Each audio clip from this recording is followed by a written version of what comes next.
So we saw how recession comes and the rebound is always a lot more aggressive.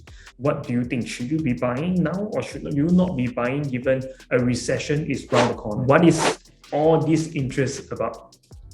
So we see this article by Stack Homes mentioning that since the month of March this year, Singaporean will basically start seeing interest rate to be rising tremendously.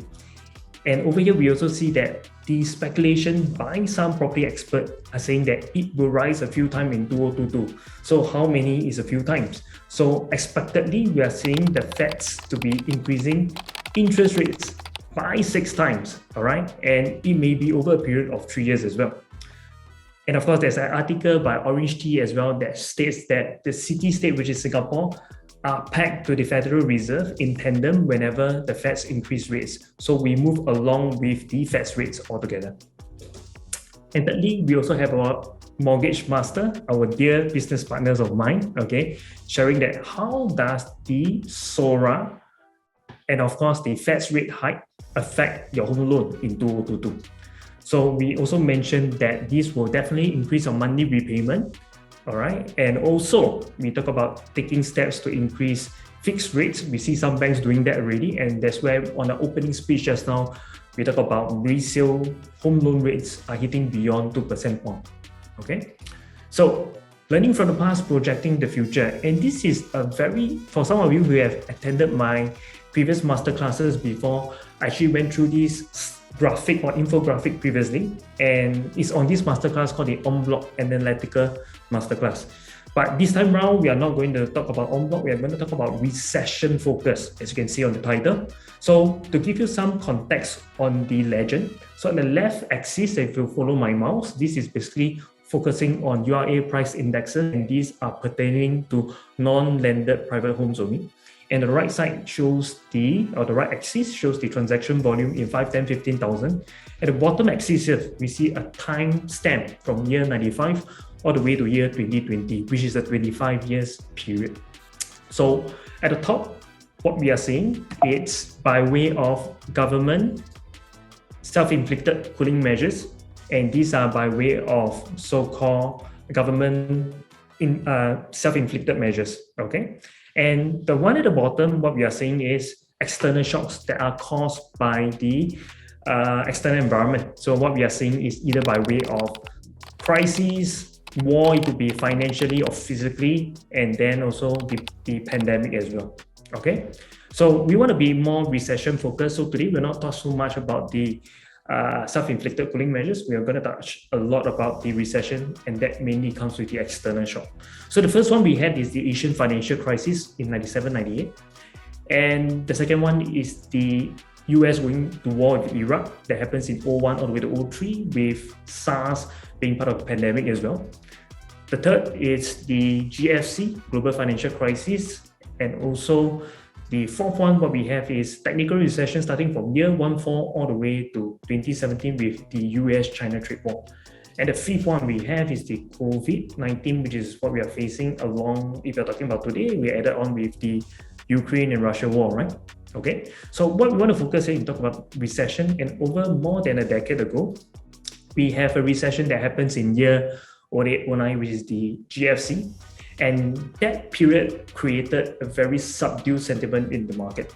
So with that, developers were all very apprehensive about bidding land, even though they are launching their product, even though they were very aggressive previously. From year 05 to 07, they actually did a massive en bloc so-called frenzy. Okay, but because of the GFC, all of them actually held back their launches, and they effectively only relaunch it on the third to fourth quarter 09 when the market starts to recover.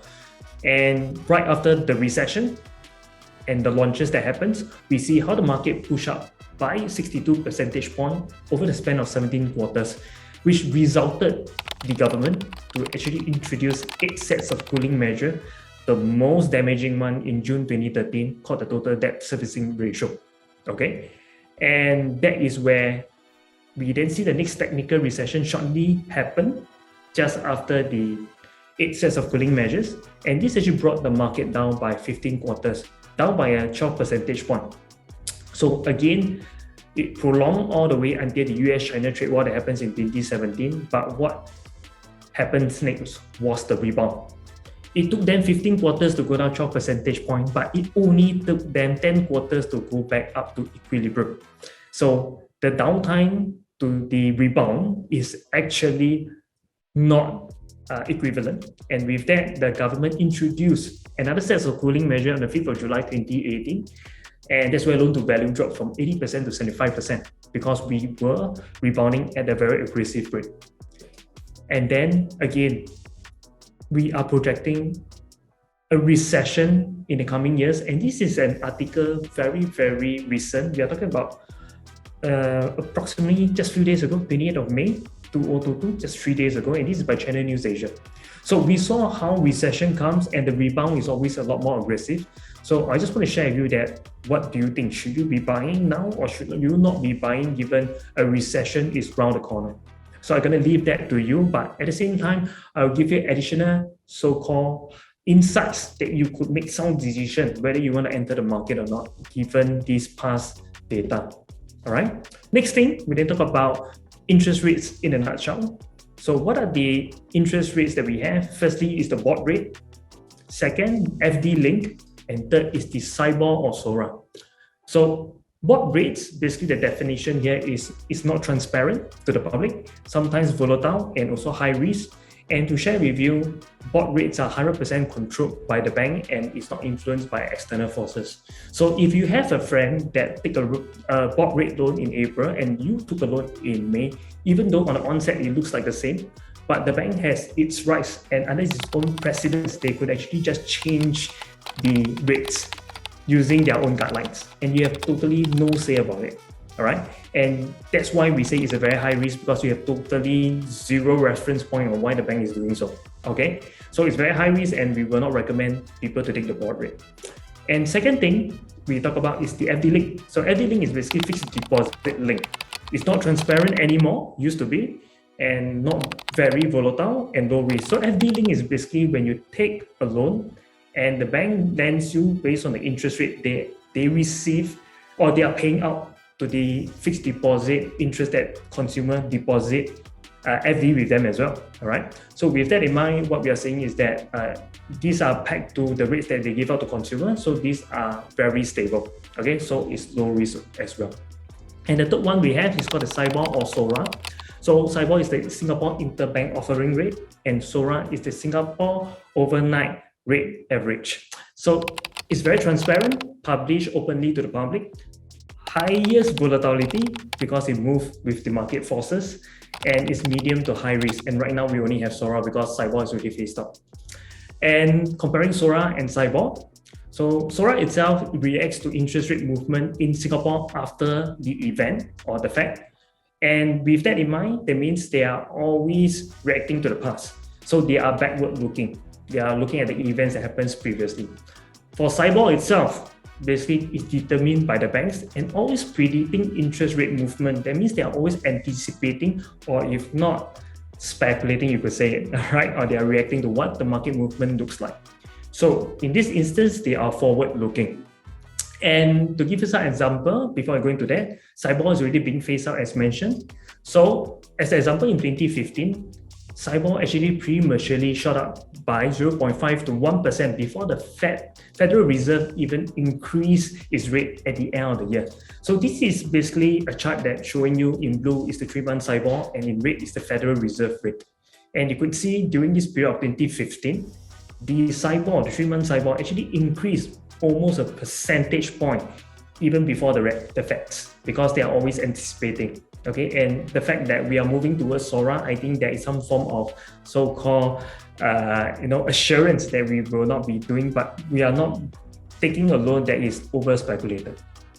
So in the next chart over here, which is the same chart, this time round we add in the interest rate, and you can see how the relationship between prices of the property price indexes flows in tandem or in trend with the interest rate. So in black color, what we see here is the Federal Reserve rate. The orange color is the 3-month SIBOR, and also in yellow is the 3-month SORA. And this is how the highest ever recorded historical rates for the Federal Reserve looks like since 2006. It was about 5.24 to 5.26. And this increment uptrend also saw property prices to shoot up shortly after. In fact, this flows in tandem, just that property prices are around 6 to 8 months behind in lag time. And what's highlighted in red over here shows the top 10 highest interest rate for the 3 different Fed rates, SIBOR, and also SORA. So in this instance, we saw just now that in January 2006, that's where the Fed's rates and SIBOR and SORA looks like based on the infographic. And looking at August 2006, that is the point in time when all 3 different rates are at its highest point together at the same time, where we are seeing Federal Reserve at 5.25, 3-month SIBOR at 3.56, and SORA at 3.18. And again, if you look at what we mentioned just now, the highest ever recorded, 5.25, that started since August 2006, and this is the Federal Reserve. And to relate it to when we say backward looking and forward looking, this is 3-month SIBOR.